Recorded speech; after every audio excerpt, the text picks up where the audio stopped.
Hello everyone, my name is mister Aman Kumar. और आज का जो अपना टॉपिक है बेटा वो एसिड बेस और सोल्ट है। उसके हम इंट्रोडक्शन को डिस्कस करते हैं स्टार्टिंग के अंदर, फिर उसके बाद इसके रिएक्शंस को लेंगे। देखो मैंने लिखा हुआ है एसिड बेस और सोल्ट। सोल्ट को सबसे लास्ट में लेंगे, पहले एसिड और बेस को डिस्कस करते हैं। देखो बेटा, जितने भी कंपाउंड्स हमारे डेली लाइफ में हम देखते हैं, यूज़ करते हैं, हमें नहीं पता चल पाता है कि वो एसिड हैं या बेस हैं, किस नेचर के हैं। उसको पता करने के लिए हमारे पास गिने चुने ऑप्शंस होते हैं, जैसे कि हम उसके टेस्ट को चेक करें। टेस्ट मान लो अगर वो खट्टा आ रहा है, कड़वा आ रहा है, इस बिहाफ पर हम जज करें। जैसे कि मान लो नींबू हो गया आपका, नीम का पत्ता हो गया आपका। ये सब एसिड और बेस के जस्ट मैं आपको हिंट दे रहा हूँ, एग्जाम्पल्स होंगे, उनको आगे डिस्कस करेंगे। दूसरा देखो सोल्ट पे अगर हम आते हैं तो सोल्ट को आप हमारे लोकल लैंग्वेज में नमक कहते हैं हम उसको। और इस नमक की अगर मैं बात करता हूँ तो इसके अंदर बेटा अभी इतना ही जानो आप, एक कैटायन होता है, एक एनायन होता है। अब आप ये कहोगे कैटायन और एनायन क्या होता है, इसको भी हम डिस्कस करते हैं। देखो सबसे पहले इस चैप्टर के अंदर हमारे जो स्टार्टिंग होगी वो रिएक्शन से होगी। जैसे कि आपका मान लो सपोज करो एसिड ही है, कोई भी एसिड, मैंने एग्जांपल भी लिखे हुए। देखो एक तो सल्फ्यूरिक एसिड हो गया, एक आपका HNO3 हो गया, एक HCl हो गया, एक CH3COOH हो गए। ये आपके एसिड्स हैं। नीचे मैंने कुछ बेस लिखे हैं, जैसे सोडियम हाइड्रोक्साइड हो गया, पोटेशियम हाइड्रोक्साइड हो गया, एल्युमिनियम हाइड्रोक्साइड हो गया, ये आपके बेस हो गए।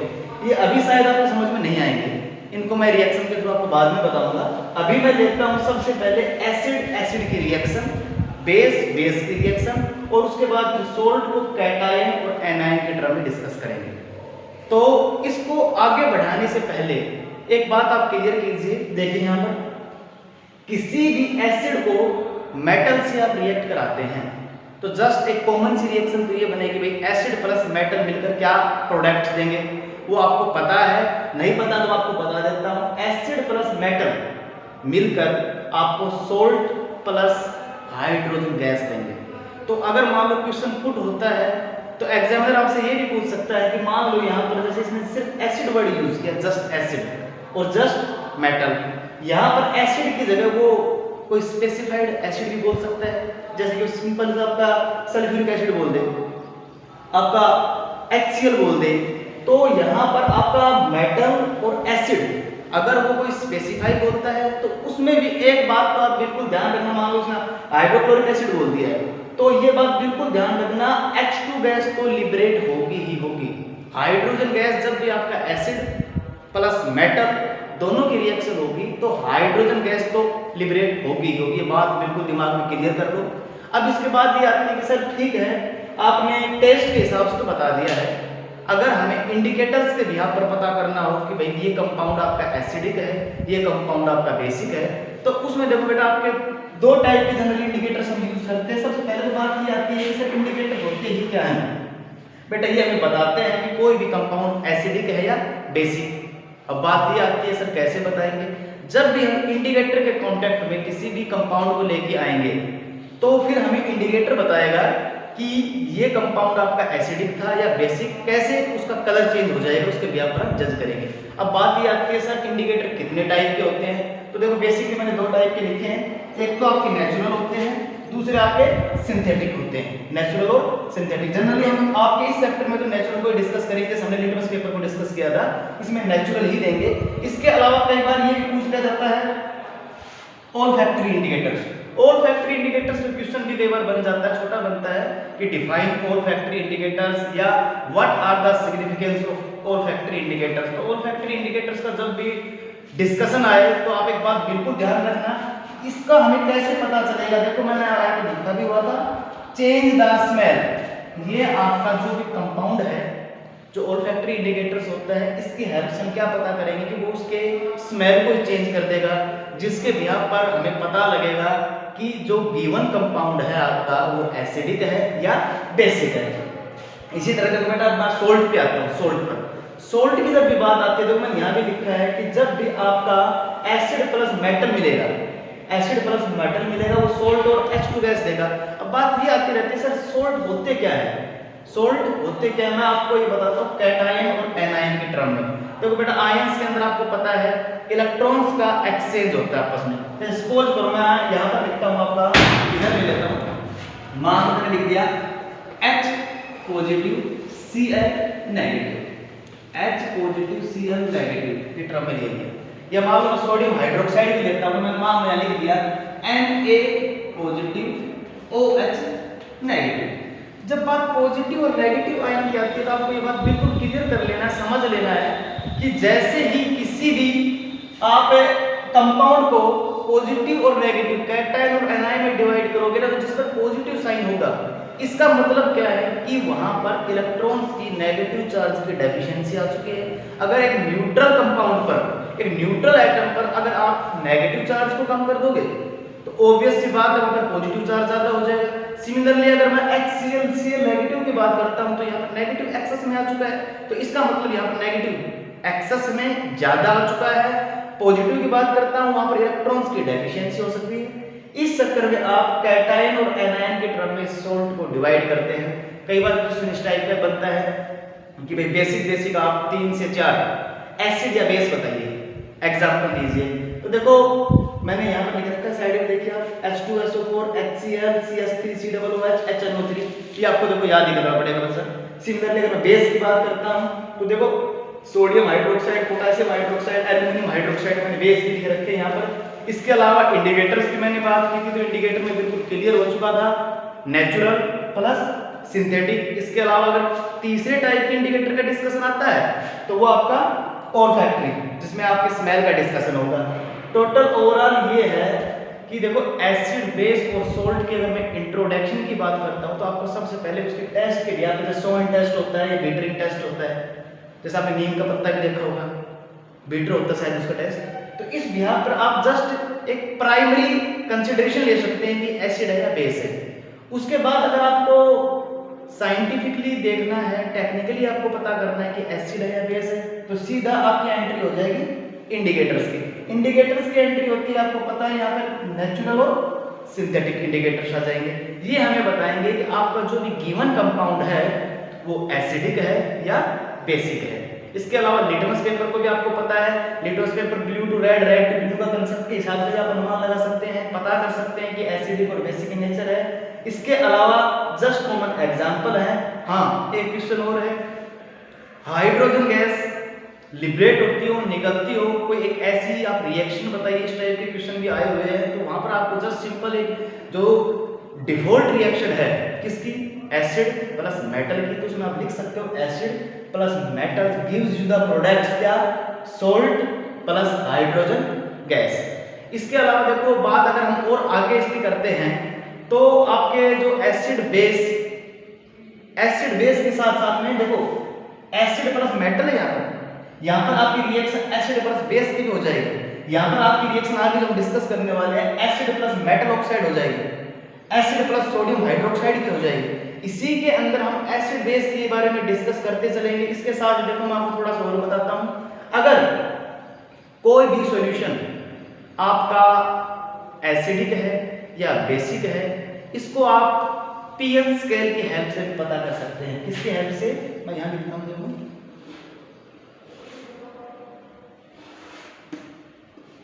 PH scale. पीएच स्केल एक वो स्केल होता है जो किसी भी सॉल्यूशन की हाइड्रोजन लगा लो या फिर आपके H पॉजिटिव आयन कह सकते हैं या OH नेगेटिव आयंस की कंसंट्रेशन को बताता है। अगर मान लो आपने पीएच स्केल में देखा भी होगा 0 से 7 होता है, 7 से 14 होता है, 0 to 7 and 7 to 14। अगर आप 0 से 7 के बीच में रहते हैं तो आपका सॉल्यूशन आपको पता है एसिडिक रहेगा। आप 7 to 14 जाते हैं तो आपका बेसिक रहेगा, और आपका अगर 7 के पॉइंट पर ही रहेगा तो वो न्यूट्रल रहेगा। तो ये सब पीएच स्केल का भी जो मेन वर्क होता है, ये हमारा बताना होता है किसी भी सॉल्यूशन के बारे में कि ये एसिडिक है या बेसिक है। इसके हेल्प से हम H पॉजिटिव OH आयंस जो नेगेटिव आयंस होते हैं उनकी कंसंट्रेशन को पता कर सकते हैं, उस ब्याज पर जज कर सकते हैं कि गिवन सॉल्यूशन आपका एसिडिक है या बेसिक है। तो देखो आज की जो हमारी वीडियो थी उसके अंदर आपको एसिड और बेस की कुछ फिजिकल प्रॉपर्टीज को पढ़ना है, आपको इंडिकेटर्स को पढ़ना है, उसके अंदर नेचुरल इंडिकेटर मैंने बताया था, सिंथेटिक इंडिकेटर्स के बारे में पढ़ना है, आपको इसके अलावा ये नीचे ऑल्फैक्टरी इंडिकेटर्स के बारे में पढ़ना है। इसके अलावा आपको एसिड प्लस मेटल की रिएक्शन को पढ़ना है, एसिड प्लस बेस की रिएक्शन को पढ़ना है। आज के लिए बता रहा हूँ, आज आपको वर्क पीएच स्केल के बारे में जानना है जो मैंने बताया है अभी। इसके अलावा जो आपका सोल्ट होता है उसमें कैटाइन और एनाइंस का जो कॉम्बिनेशन होता है वो कहाँ से आता है उसके बारे में आपको जानना है। अपार्ट फ्रॉम ऑल आपको जानना है जो मेन आपके एसिड्स होते हैं, जो मेन आपके बेस होते हैं, उनके आपको देखो केमिकल फॉर्मूला जो पता करना है। अभी आज के लिए इतना ही है। गिवन ये आपके 5 से 6 टॉपिक हमने डिस्कस किए हैं, इन टॉपिक्स को बच्चे आपको पढ़ना है। हेलो स्टूडेंट्स, अभी देखो बच्चे लास्ट टॉपिक हमने डिस्कस किया था थोड़ी देर पहले ही क्लास के अंदर, उसी टॉपिक को मैं आगे बढ़ा रहा हूँ। एसिड बेस और सोल्ट चल रहा था अपना, और लास्ट टाइम अभी हम जो प्रीवियस लेक्चर था उसके अंदर एसिड प्लस मेटल की कुछ रिएक्शंस को डिस्कस करना स्टार्ट किया, तो उसी को आगे तक बढ़ाते हैं। देखो बेटा, एसिड बेस सोल्ट आपका जो चैप्टर है इसमें अभी हम डिस्कस करते हैं एसिड प्लस मेटल के बारे में। और देखो एसिड प्लस मेटल मैंने एक कॉमन रिएक्शन लिखी है, और आप सभी को पता है इधर वाले पार्ट को रिएक्टेंट बोलेंगे, आपका जो राइट हैंड पार्ट है उसको प्रोडक्ट बोलेंगे। और इसके बाद आप देखो जो मैंने एसिड प्लस मेटल लिखा है, तो आप सबको पता है बेसिक एसिड जो हम डिस्कस भी कर चुके थे, उन्हीं में से कोई भी एसिड लेंगे उसकी रिएक्शंस को भी करेंगे। अभी ये देखो एसिड और मेटल देते क्या है, ये always salt plus hydrogen gas देंगे। इस बात को बिल्कुल आप माइंड में ना अच्छे से कैप कर ले, रख लें कि कोई भी एसिड हो, अगर मान लो यहीं पर कोई स्पेसिफाई एसिड देता है, क्वेश्चन में कोई स्पेसिफाई एसिड आता है कि इस एसिड की किसी स्पेसिफाई मेटल से रिएक्शन बताओ, तो उसमें भी एक बात तो आपको बिल्कुल ध्यान रखना है कि हाइड्रोजन गैस लिबरेट होगी, हाइड्रोजन गैस। अब बात ये आती है कि सर अगर हम प्रैक्टिकली बात करें तो हमें कब पता चलेगा कि हाइड्रोजन गैस रिलीज हो रही है। देखो जब भी बेटा हाइड्रोजन गैस को बर्न करेंगे, जलाएंगे ना, तो ऑलवेज आपकी जो हाइड्रोजन गैस है वो एक साउंड देती है, पॉपअप साउंड देती है, जिसके बिहाफ पर हम कह सकते हैं कि रिएक्शन के दौरान आपकी हाइड्रोजन गैस रिलीज हो रही है। अभी देखो मैं बात करता हूँ सोल्ट की। सोल्ट आपका जनरली दो पार्ट्स को रखता है, कंटेन करता है, एक कैटाइन होता है, एक एनाइन होता है। कैटाइन एनाइन दोबारा से किसी दूसरे रिएक्टेंट कैटाइन एनाइन के साथ मिलकर प्रोडक्ट्स देते हैं। उनमें से देखो मैंने एक एग्जांपल दे दिया है कि पहला है रिएक्शंस ऑफ एसिड मैंने डाला है, और इसके अंदर मैंने डिस्कस किया है एसिड की रिएक्शन किसी भी आयरन फिलिंग के साथ रिएक्शन बताएंगे क्या रहेगा। तो हमने देखो यहाँ पर हाइड्रोक्लोरिक एसिड दे दिया है। हाइड्रोक्लोरिक एसिड के अंदर देखो हमने कैटाइन और एनाइन में इसको डिवाइड कर दिया है, ये आपकी आयरन फिलिंग हो गई है। अभी मैंने स्टेट डिस्कस नहीं की है कि आपकी होमोजेनियस है, हेटेरोजेनियस, सॉलिड, लिक्विड, गैस, मैं कोई डिस्कस नहीं कर रहा हूँ। जस्ट मैं आपकी एसिड है आपका पार्ट, और इसकी रिएक्शन मैंने जस्ट आयरन के साथ ली है। तो देखो इसका पॉजिटिव, इसका नेगेटिव एंड इसका पॉजिटिव, कैटाइन एनाइन के क्रम में बता रहा हूं।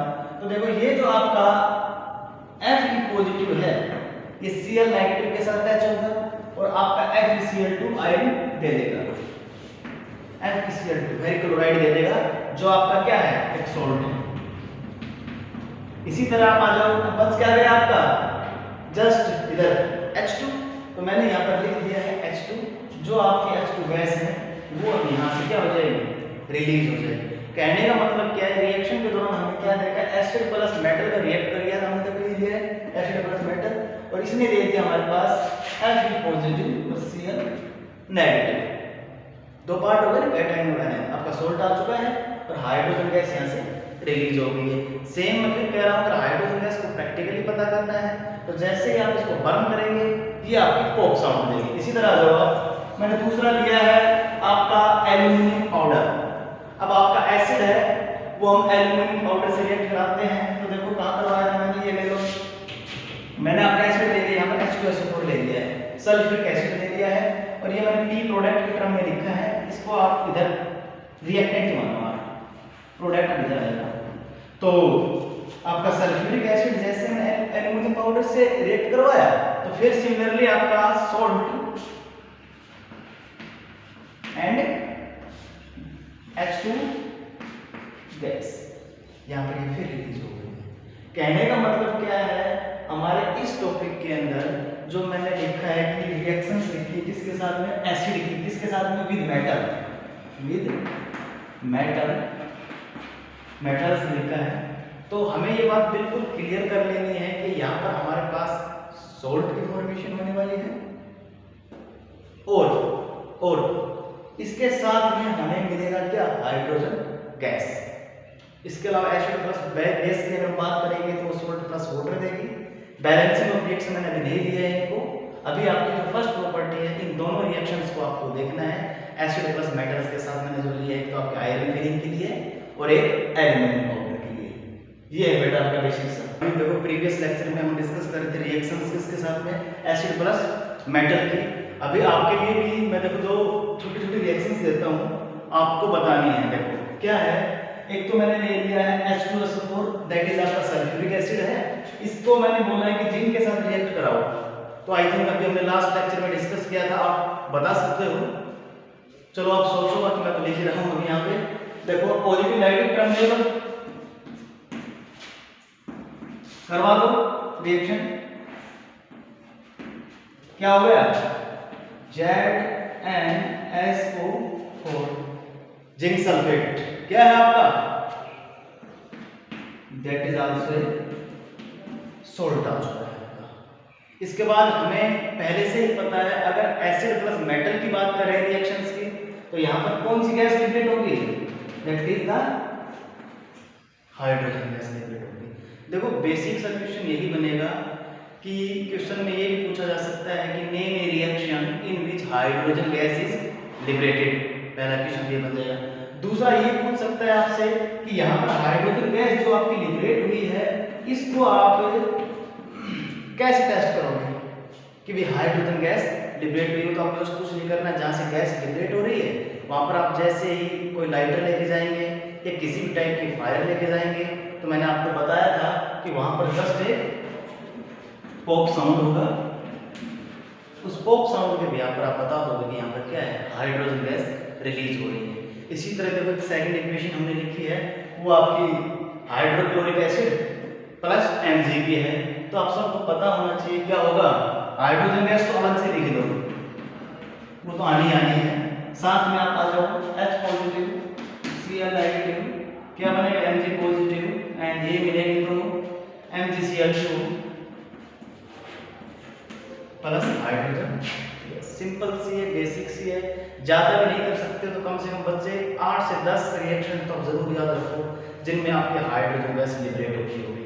ठीक है, ये दोनों रिएक्शंस मैंने आपको दी थी, आपको प्रैक्टिस भी करनी है, इसीलिए यहाँ पर मैंने इनका सॉल्यूशन आगे कर दिया है। अब देखो इन रिएक्शंस को डिस्कस करने के बाद अगर मैं डेली लाइफ की बात करता हूँ ना, तो देखो आप जनरली कर्ड दही खाते होंगे घर पर, और दही के अंदर आपको पता है एसिड होता है। जैसे कि मैंने लिखा भी है कि अपनी डेली लाइफ की बातें हैं कि अगर मान लो दही खा रहे हो, दही दे रहे हो खाने में, तो सपोज लो ये एसिडिक फूड है और है भी, जैसे आप किसी भी मेटल कंटेनर में इसको डालोगे, मेटल कंटेनर बर्तन के अंदर डालते हो दही को आप, और मना भी किया जाता है कि भाई कॉपर या ब्रास के बर्तनों में मत खाओ दही को खासतौर पे, या इवन कोई सोल्यूशन भी है चाहे आपका पानी क्यों ना हो, समझ रहे हो मेरी बात को, जो भी सोल्यूशन, जो भी कंपाउंड जिसके अंदर किसी भी टाइप का एसिड है, उसको आप किसी भी मेटल कंटेनर में डालेंगे या कॉपर ब्रास के जिस बर्तन में डालेंगे, तो बेटा वो रिएक्ट करके सोल्ट तो जरूर बनाएगा, ऐसा नहीं सोल्ट नहीं बनाएगा, बट वो सोल्ट आपका क्या रहेगा, उसके अंदर हम कह सकते हैं कि कहीं ना कहीं पॉइजन रहेगा, जिसको आप कह सकते हैं ना हानिकारक, हार्मफुल होता है हमारी बॉडी के लिए। जनरली जिन बैक्टीरिया को डिस्ट्रॉय करना होता है वहाँ पर हम पॉइजन का यूज करते हैं, तो जो आपका सोल्ट बन जाएगा वो आपका पॉइजनलेस बन जाएगा, नोट सॉरी उसके अंदर पॉइजन रहेगा, पॉइजन फ्री कहने वाला मैंने, जो कि गलत है, उसके अंदर कहीं ना कहीं पॉइजन का कंटेंट रहेगा। साथ में ये भी श्योर है वहाँ पर अगेन आपकी हाइड्रोजन गैस रिलीज होगी। कहने का मतलब क्या है कि क्वेश्चन ये भी बन सकता है कि कॉपर और जो ब्रास कंटेनर्स होते हैं उनमें जनरली आपका जो कार्ड होता है, दही होता है, हम बोलते हैं कि नहीं पुट करना है, नहीं कैरी करना है, तो उसका रीजन दीजिए। तो आप बोल सकते हैं कि जैसे आपका कोई भी एसिडिक फूड किसी भी मेटल कंटेनर से रिएक्ट करता है, that gives a salt and that salt contain poison, या फिर हाइड्रोजन गैस उसके बाद में रिलीज तो होनी ही है। इसके बाद देखो आप आ जाओ, ये रिएक्शन तो हमारी क्या चल रही थी, एसिड प्लस मेटल्स की चल रही थी। अभी देखो मैं थोड़ा सा आपको बताता हूँ, आज के लेक्चर में ये इंपॉर्टेंट भी है acid plus metal carbonate, acid plus metal carbonate, या फिर ये बोल सकता है acid plus metal hydrogen carbonate. याद रखना, मेटल कार्बोनेट हो या मेटल हाइड्रोजन कार्बोनेट हो, product will be the same, product same रहेगा।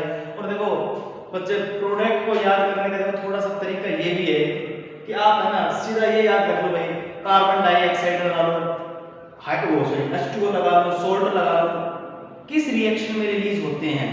अगर आप इस तरीके से याद भी कर सकते हो तो ये भी एक अच्छा तरीका है। जैसे मान लो किसी क्वेश्चन में ये पूछ लिया जाता है, name A reaction in which salt या फिर कार्बन डाइऑक्साइड या फिर वाटर इज रिलीज्ड, तो आप ये रिएक्शन भी लिख सकते हो। कुछ भी नहीं लेना है, देखो आपको मैं जनरल इक्वेशन लिख रहा हूं, यहां पर मैंने एसिड लिया प्लस मेटल कार्बोनेट्स, मैंने इसकी जनरल रिएक्शन कराई, हमें क्या मिला देखो मैं यहां लिखता हूं, कैटायन और एनायन के टर्म में A positive, B negative, C positive and D negative. कुछ भी नहीं करना है हमें, इस पूरी रिएक्शन के दौरान फाइनली करना क्या है, सोल्ट तो निकालना है।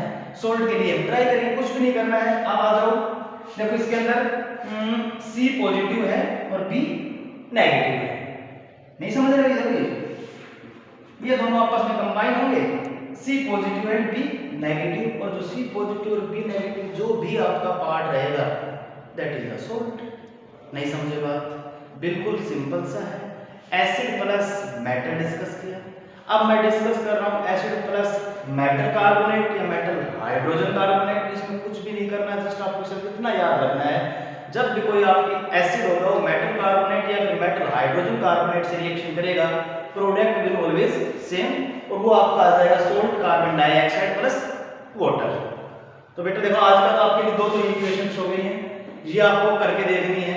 इससे पहले मेटल प्लस एसिड की रिएक्शन आपको करके देखनी है, उसके बाद सिर्फ एक रिएक्शन है जो हर हाल में एग्जाम में आएगी, एसिड प्लस मेटल कार्बोनेट या मेटल हाइड्रोजन कार्बोनेट, और इन दोनों का प्रोडक्ट हमेशा सेम रहेगा, CO2 गैस। याद रखना ये क्वेश्चन भी पूछा गया है, name A reaction in which carbon dioxide is liberated. बच्चा कंफ्यूज हो जाता है कि हाइड्रोजन गैस, उसको पता होता है कि मेटल प्लस एसिड मिलेगा हाइड्रोजन देगा, कार्बन डाइऑक्साइड भूल जाता है। जब भी metal carbonate metal hydrogen carbonate आता है तो आपकी कार्बन डाइऑक्साइड रिलीज होती है।